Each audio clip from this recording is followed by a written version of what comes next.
Boxing Truth here, back with another video. Make sure to smash that like button, subscribe, all that good stuff. Alright, we got an interesting card this weekend on the Zone, featuring one of the most underrated fighters in the game today, Diaz, a former champion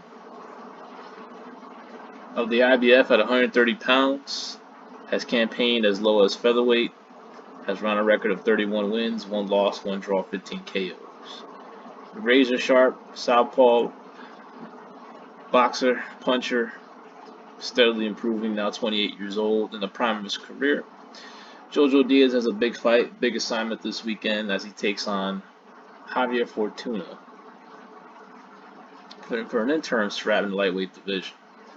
Now, the winner of this fight could very well become the mandatory to Devin Haney. Devin Haney has yet to make a mandatory defense of his whatever belt you want to call it, email belt, regular title, but he has yet to make a mandatory defense. Not through the fault of his own. Ryan Garcia didn't enforce his position.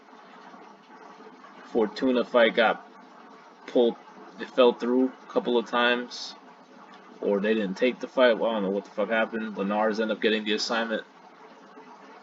But the winner of this fight could very well be installed as a mandatory with an interim strap on the line for both fighters.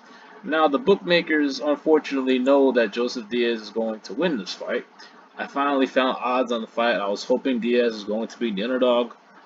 I was going to throw the house on Diaz to win the fight, but unfortunately he is a minus 225 favorite after finally finding odds for this fight. It's too bad. I was hoping to take advantage, but the bookmakers know Diaz is the better fighter.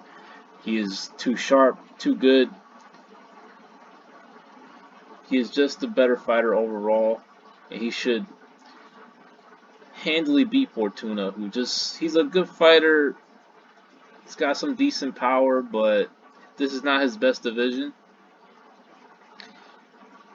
He's shown a lot of vulnerabilities in many fights. He's not the most. He doesn't have the best IQ. He's not defensively blessed. He just makes too many mistakes in that ring for Diaz not to capitalize. Diaz most likely will win a clear-cut, unanimous decision. Will get a strap. Unfortunately, gonna have to just try to figure out how Diaz wins this fight. I mean, the possibility of a knockout is not out of the possibility as well either. Too bad. I was hoping Diaz will be the underdog in this fight, but he is a 2-1 favorite, and he is most likely going to win the fight and become interim champion. Now the question is, will he be installed as mandatory? As Dylan White knows, as he is aware of, just because you're the interim champion doesn't automatically install you as the mandatory challenger to the defending champion's belt. So here, the latest ratings for the WBC for the month of July. You got Teofimo installed as franchise. He's really the real champion. And you got the regular champion, Devin Haney, who has yet to make a compulsory defense. It hasn't been since 2019. The last mandatory defense has been made in the lightweight division, so that's a long time. So there's news that broke today that Devin Haney has not re-signed with Eddie Hearn, but is going to continue a working relationship, whatever that means. Maybe on a fight-by-fight basis.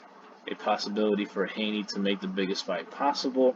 But most likely he's going to be ordered to fight in mandatory defense. The question is, who is that going to be following this Saturday's bout between Fortuna and Diaz? Lomachenko is currently the #1 contender, but according to their WBC's rules, it doesn't automatically make him the official mandatory. They go through a vote. They decide who's the official mandatory. Lomachenko also has to push for the fight and enforce his positioning and request to be installed as the official mandatory. That all could change this past Saturday. And also what's going to happen for Lomachenko's near future whenever that Teofimo Kambosos fight happens. It seems like the target is a Lomachenko rematch for Teofimo if he gets past Kambosos. So that would take Lomachenko out of the picture. is that is the most likely fight that happens on that top rank side.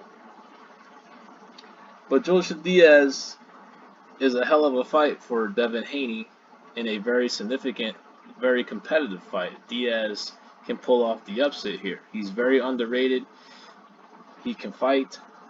He's got a lot of tools. He's razor sharp, and he is a real fighter, man. He's willing to step in there, even not in the best of terms, where he's not the A side, but is willing to take a B side position in order to prove that he's a superior fighter.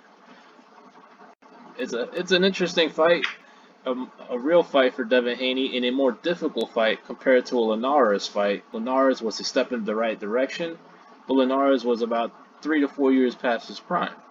Joseph Diaz is young, fresh, in his absolute prime, and he would be a significant threat to Devin Haney if he is enforced to fight him as a potential mandatory.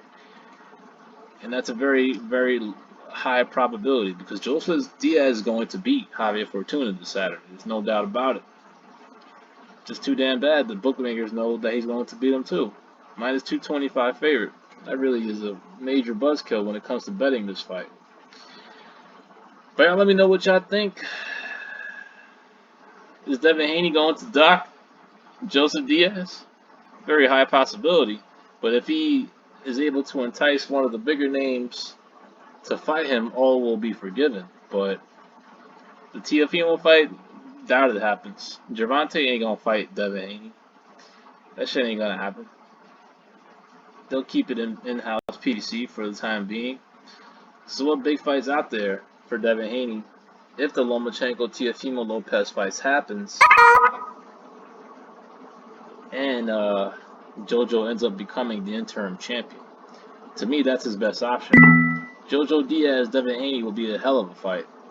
Let's see what happens this Saturday. This is Boxing Truth. I'm out.